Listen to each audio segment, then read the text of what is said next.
ओम नमो भगवते वासुदेवाय।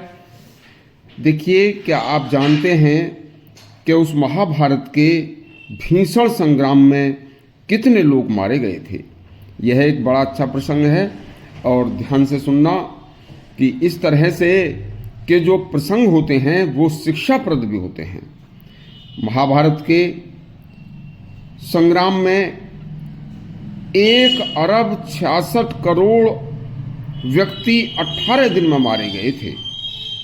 कुरुक्षेत्र में धृतराष्ट्र व गांधारी ने जब लाशों का अंबार देखा तो विस्मित होकर राजा धृतराष्ट्र ने युधिष्ठिर से प्रश्न किया कि हे युधिष्ठिर, क्या तुम मुझे मेरी आत्मिक संतुष्टि के लिए यह बता सकते हो कि इस महासंग्राम में कितने मनुष्य व कितने सैनिक मारे गए हैं।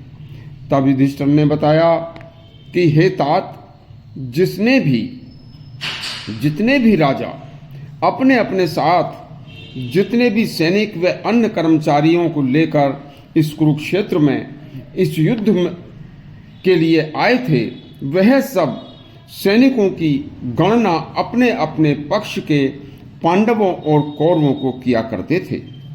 उस गणना के हिसाब से इस युद्ध में 1,66,20,000 सैनिक मारे जा चुके हैं, जो कि इस समय युद्ध भूमि में मरे पड़े हैं। इसके अलावा 14,000 सैनिक अज्ञात हैं, जो कि घायल होकर इधर उधर भाग गए थे, उनका कोई पता नहीं है, तथा 10,000 सैनिक घोर संग्राम के पहले ही दिन उस त्रासदी को देखकर डर कर भाग गए थे, उनका भी कोई पता नहीं है। तब धृतराष्ट्र ने कहा कि बेटा, मैं तुम्हें सर्वज्ञ मानता हूं, इस युद्ध में आने वाले सैनिकों की क्या गति हुई होगी जो मृत्यु को प्राप्त हुए हैं।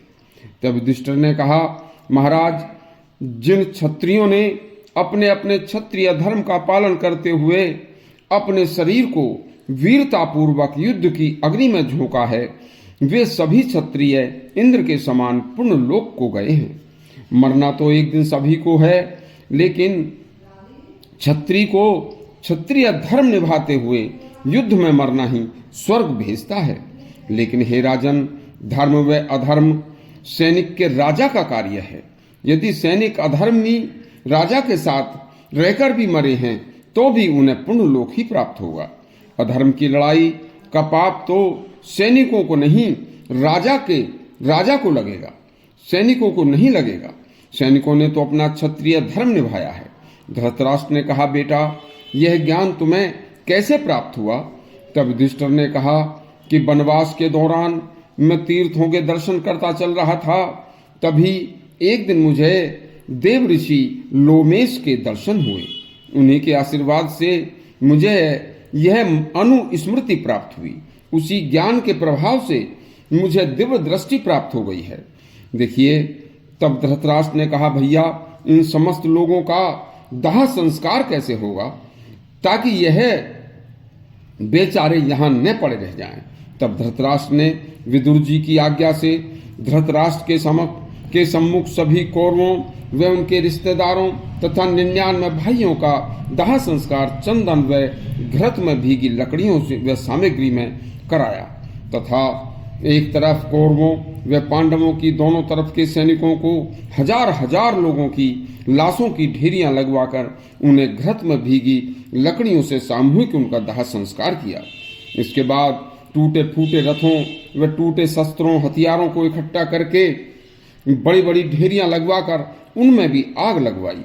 इसके बाद युधिष्ठिर ने समस्त कौरवों को की जली हुई अस्थियां लेकर धृतराष्ट्र को साथ लेकर गंगा जी में अस्थियां प्रवाहित कराने के लिए प्रस्थान किया। वहां सभी कुरुकुल की स्त्रियों ने दुखी मन से अपने अपने पति व पुत्रों को गंगा जी में जलांजलि दी और सभी ने इसके बाद माता कुंती के कहने पर युधिष्ठिर ने अपने बड़े भाई कर्ण की भी अस्थियों को गंगा जी में प्रवाहित करके उनका भी प्रेत कर्म करा के उन्हें जल में जलांजलि दी। इस तरह के अच्छे अच्छे प्रसंग सुनने के लिए हमारे चैनल को सब्सक्राइब करें तथा घंटी अवश्य दबाएं। धन्यवाद।